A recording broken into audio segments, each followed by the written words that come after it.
well, I'm trying to get a little bit of background behind Synthbike, so I wanted to go through my process here. Started off with Cinema 4D and did all my look dev in here first, so I'll get everything looking pretty close to what it's looking like in Unity. And then I'll send it on over. It's pretty much one-to-one in here in Unity, so it's nice when you're working like this. So I'm using the Luminance channel, and then I'm taking a lot of these objects, breaking them up, and then assigning this color swatch to the mesh here. So if I go to the UV edit, load this texture. So let's find one of these guys here. Go to the tire. Oh, maybe the headlight. Alright, so load the color palette.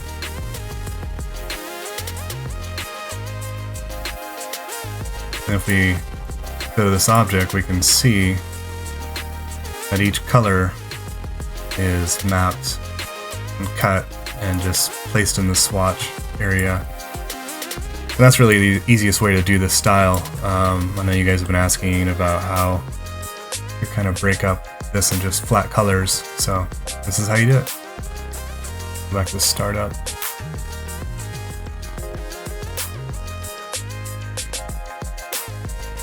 Yeah, and for the animation, it's a 90 frame loop. And you can see some of the joints behind there. So really I just animated these three guys. And it kind of gets more severe as it tapers off, so it has more of a cloth feel. And some of the shocks are going up and down, and this link is kind of attached, which makes it look more like a shock. But I don't think anyone can really see that in the end, but I'd show it off now. And the trail is more of a gradient here. Use that same texture for the ground plane, this kind of rainbow road looking object. Put a shadow under there because yeah, there's no lights in the scene, so the more you can make things feel grounded, you know, the more you could sell the scene and have things feel like they have a lot more weight. A little bit of background on the style here.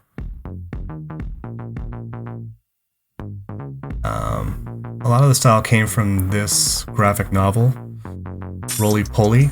Recognize, you guys should probably check it out.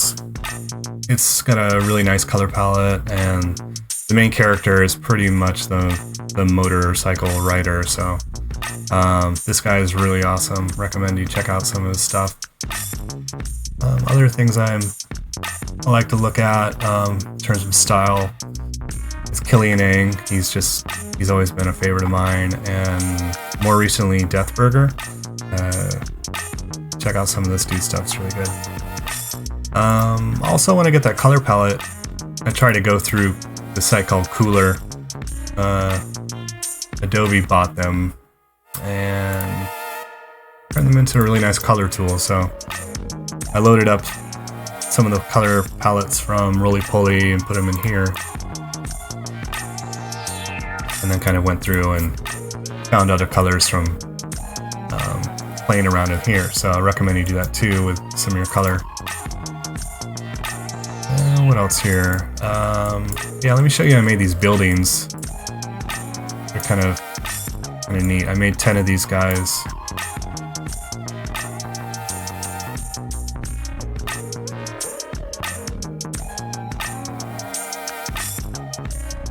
Started with a cube here, and then I made a door cutter. So these are booleans. So how you do that, you just pick two shapes, you subtract it from one another, and then you end up with a little cutout here. So I made some windows with this cutter. I kind of moved them around like this, and then just made some windows like that.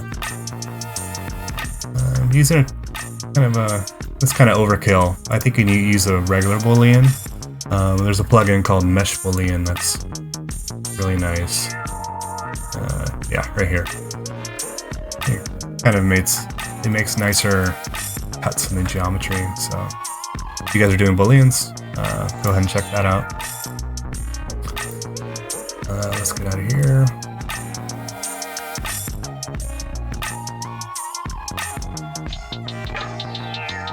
And here's some of these torus loops that I added in the new update. Let's see, the particles. Yeah, so these are little capsules. So these are made with a primitive. You go up here. Let's see. Yeah, you just make a capsule, and then you can kind of rotate it and make your subdivisions a little smaller, optimize it and all that stuff before you bake it down. And so I have 3 different sizes. I have a small size, medium, and large. And so I imported all of those. Let's see here. Yeah, I put them in a cloner just to kind of revisit. And what else? The environment. Let's see. We have these ground discs. So this little kind of Fruit Loop looking texture here. So this is one polygon. Let's see if I can show that.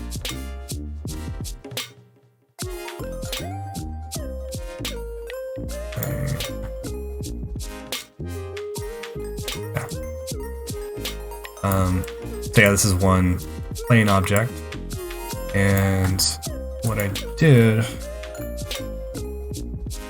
took these little discs, which you can also find under just create disk, and just put them in an orthographic view. This, and then just shot it from the top. So I made my own little texture and then imported back in with an alpha channel inside Unity, and then did a repeat texture, repeat tile on that. So and then just kind of moved it in the X direction. And so that's kind of how I made that, set up that thing. Let's see what else. That's pretty much it. And then I went to File, Export, FBX. So all my files are FBXs, and if they had animation, I kept the animation, brought that over. I'll show you how I extracted that over in Unity. So let's stop that. Let's go over to Unity and check that out. So I'm going to play through it really quickly and kind of look at these guides that I set up. These are really helpful when going through and making the packs. Kind of a reference that, you know, you get lost with all these effects that you start throwing on, so this is really helpful. We'll hit play on that.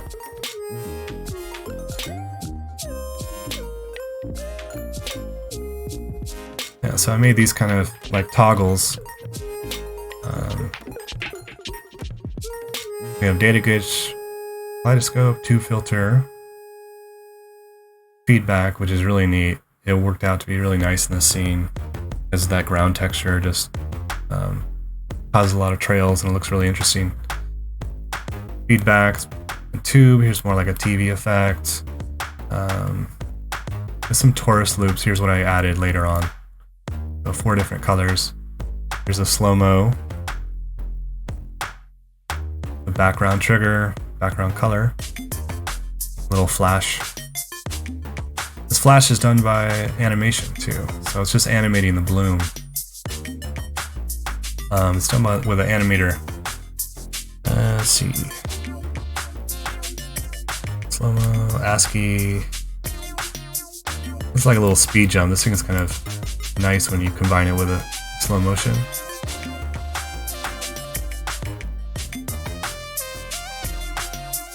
And then here's the scene change. So in the scene change, you can see up here, so scene 2 is activated. I changed the camera settings so this one is more aggressive. So this is kind of going back and forth, and the camera's a little bit more aggressive. Also in the update I added a little bit more particles, so you might see that when you load that. A little bit more, it might be a little too intense. I think it's a good kind of, it looks like it has a little bit more movement there. What else do we have? Camera shake.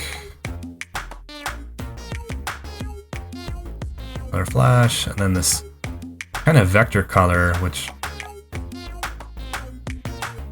I think this is combined. This is something I have to change, but this is also combined on the background color. So I think I need to fix that. But that's not really an issue. It's just overlapping with the background color.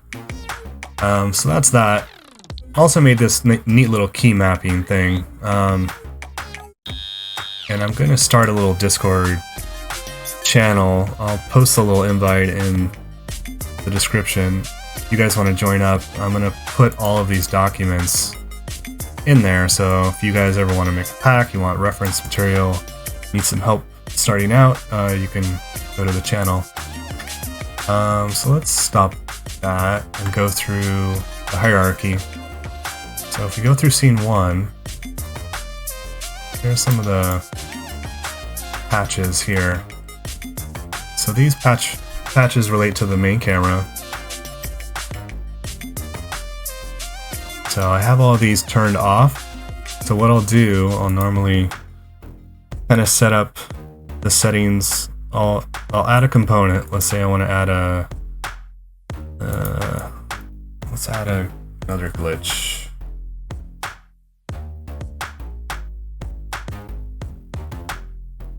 So these are all 0 when they come in, and then I'll slowly just kind of dial them in, and then get it how I like it, and then make a patch.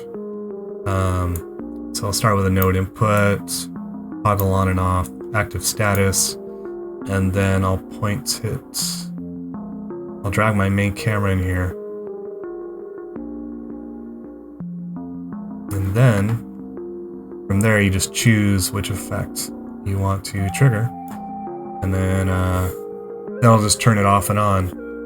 So that's kind of how you add effects. And if you ever want to remove a component too, you just want to do it like that. It's really confusing, in which you can just like grab it and delete it, but it's not how it works. So if you ever want to remove something, just do it like that.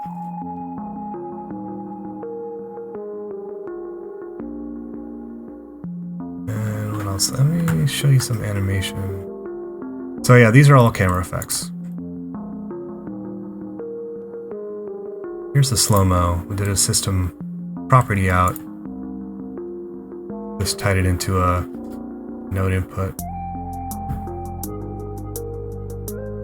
And just put the value into the timescale. And right here, let me see if I can.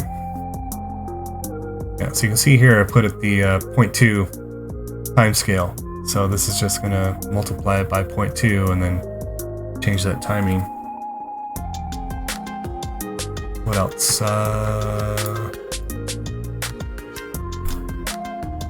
There's a patch for the camera. This just causes it to jump, I think. Yeah, this just allows it to jump. So you have this kind of bang setting, and it maps to the distance, and then you select the Brownian motion rehash. This is kind of pulled from the Sphere, the old Videopak that Kajiro put out. So this camera system, if you guys want this really nice camera system, you want to download the old Videopak that Kajiro put out and look at his, I still have it, yeah, go to his sphere pack and then take the camera system out of there and just work with that. That's kind of, a lot of my camera tools are based off that. Right, so camera effects, let's see what else. Alright, so here's how I did the camera crane. If I go to the main camera, you can see this aim constraint. So this constraint I put inside, see it right here.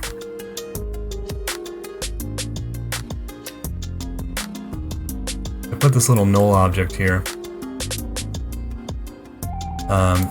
Created this empty object and just named it whatever, aim constraint.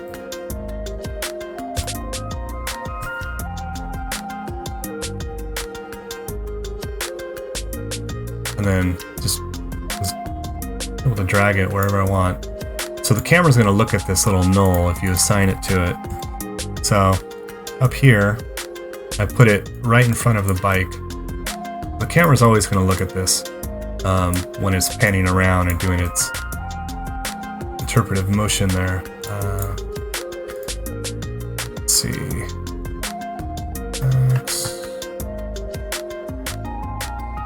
Yeah, so I use the knob and put that on channel 2. And so you want a vector from vector.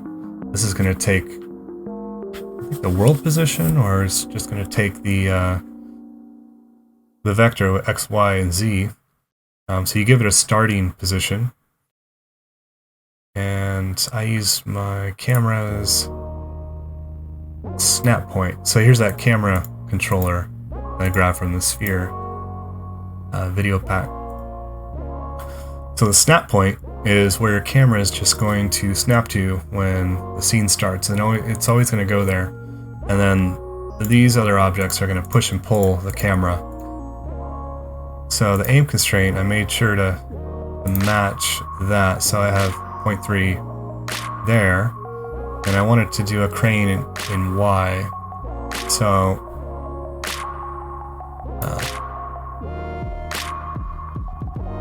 I told it to go up 18 units, which this is 18 meters, I think. In Unity, every unit's a meter, so it goes from 1 to 18 when you rotate the knob. So think of this as a min and the max on the knob 2.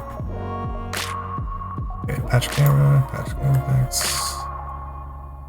Okay, here's this background changes. So I took a node input.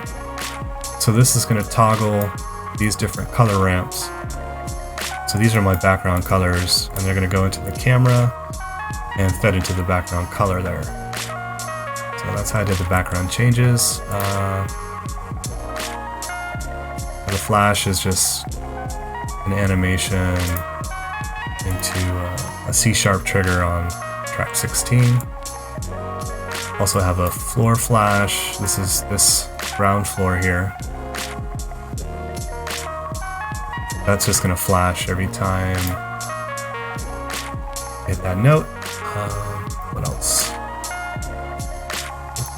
Let's go to this torus loops. These are kind of interesting. So I made all these different torus shapes, and they all have different. I have one animation that I applied.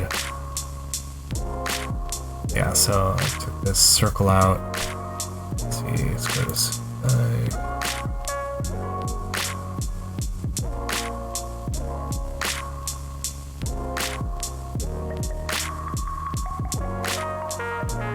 Yeah, so I made this one animation here. Let's find that animator.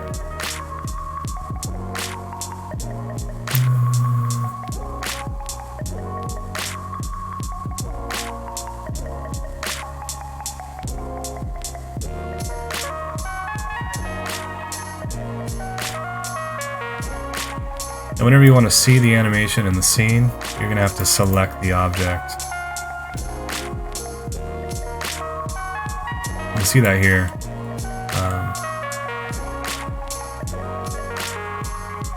What I did was I matched the texture animation and just manually kind of eyeballed it.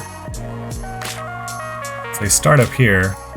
You'll see they kind of start with a 0 scale and pop up. But I think the camera never goes past here, so this is going to fly by the camera right when you trigger it.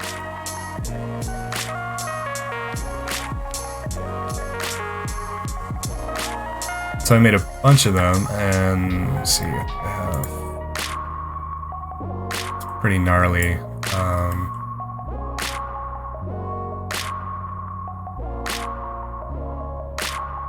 So each one of the colors has a toggle. That's 4 of these guys because I wanted the animation to go all the way to the end, and this is kind of how I figured it out. So there's always going to be, if you hit it 4 times really quickly, you'll at least see the tourist fly by, the biker. But if I just had one of these, then it would pop back. It would pop back to the middle. So if I have 4 of them and it's toggling, then you're going to have at least, you know, you hit the trigger really quickly, you're going to see it fly past the biker. So each one of these is representing a different color. That took a little bit. Let's see, scene 2. And let's talk about scenes really quick, actually. So I have this scene switcher. And I pretty much got this idea from Sheltron. He had a project that was really informative that showed how to do scene switching. So he just had a patch outside, his contained game objects, and if you check these on and off, that kind of enables or disables. So in this patch, you can make an event that does the same thing. So you can enable and make a little toggle.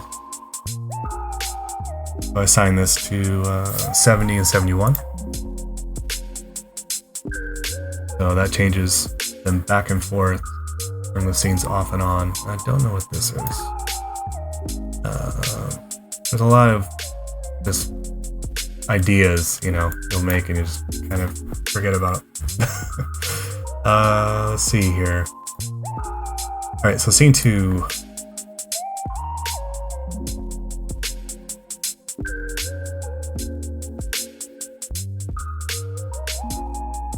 I kind of recycled these things from Crystal Sun pack just because they're pretty sweet and they're already ready to go and they make really a nice scene. Let's see, I might show you the shader really quick.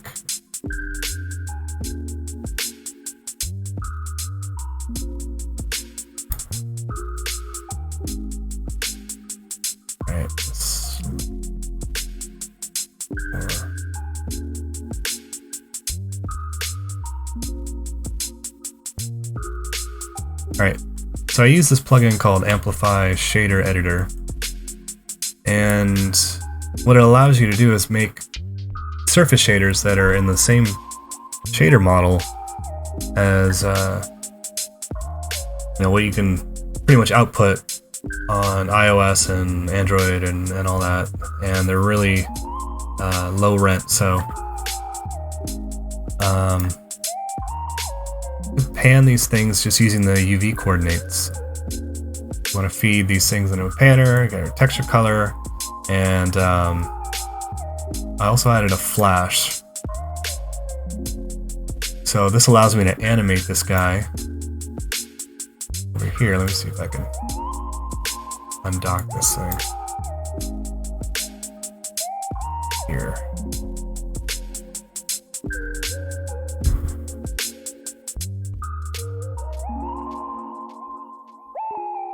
Alright, so let's see if I can, okay, cool. So there it is. See this flasher here. You can see down here, a little preview. So I can animate this slider. And here's how fast I can tell it to pan. So I also have a slider I can dial in how fast I want these guys to pan.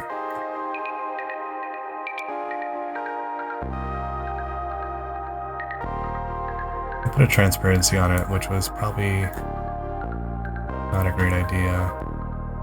Transparency can get out of hand when you have a lot of objects, so they'll look like they're in front, but they're behind. Like this guy. Is he in front or behind?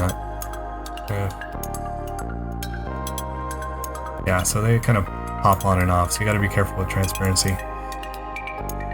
So I recommend you guys get this plugin. It really helps you expand upon just the limited tool set that you have in 2018. In 2019 you have the shader graph, so you can do all this stuff in shader graph, but right now we just have amplify in 2018, so I recommend you get this. It's kind of the only way you're going to get nice or interesting looking shaders. So that's how I did a lot of the animated panning, so I kind of carried that over to all these things. So this texture on the ground, I made it pan, made these guys pan over here. Yeah, not much else in this scene, so I can show you a little bit on the animation process.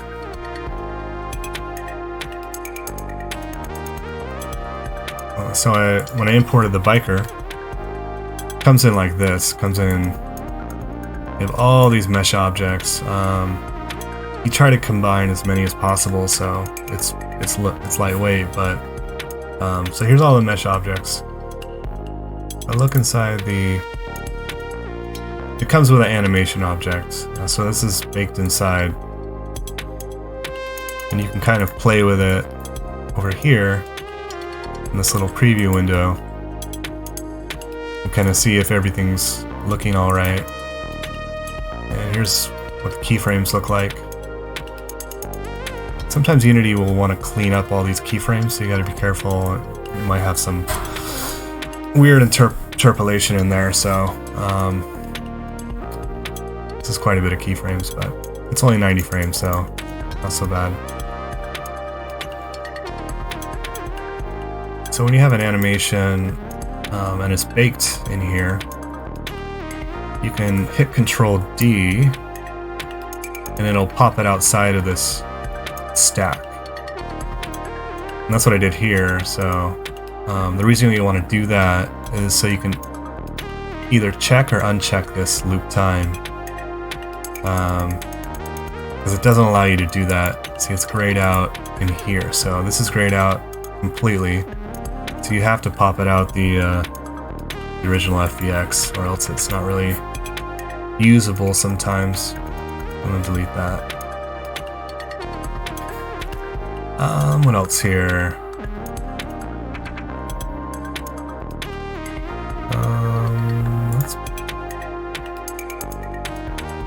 That's looking to be close to it. Let me see if there's any.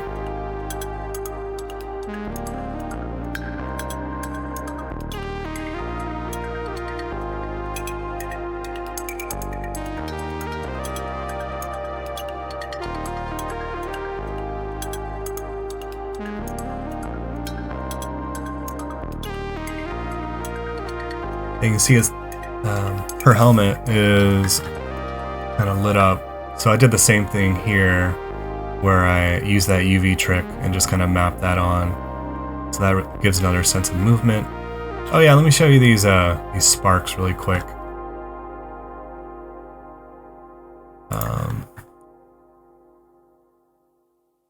Take that off. Biker.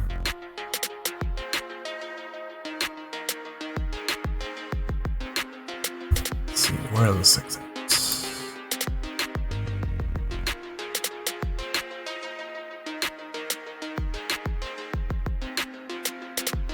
Yeah, so what I did here, I made a PNG sequence. So I just went in After Effects, drag and drop my PNGs in here, selected them all, went down here, choose Sprite Object, And I think it's a single, maybe. I think you just change it into a sprite object, and then it creates these little guys here. So this is probably not the best way to do this, but I went down and grabbed all these guys, and then went into animator object.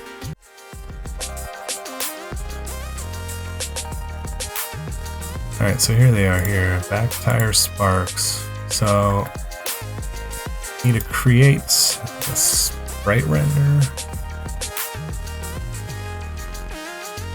Yeah. So, you also want to create a sprite renderer, and so you'll add that here. And then you want to drag your material in there that has this sprite. I think that's how I did it. Also put an animator on there. This is really sweet because it can't really see it's a flat plane, because when the camera goes over it, it occludes it and just enough so you can't really see it. It's just the sparks are a flat plane, which is nice. Alright, let's go over the output settings really quickly before I forget.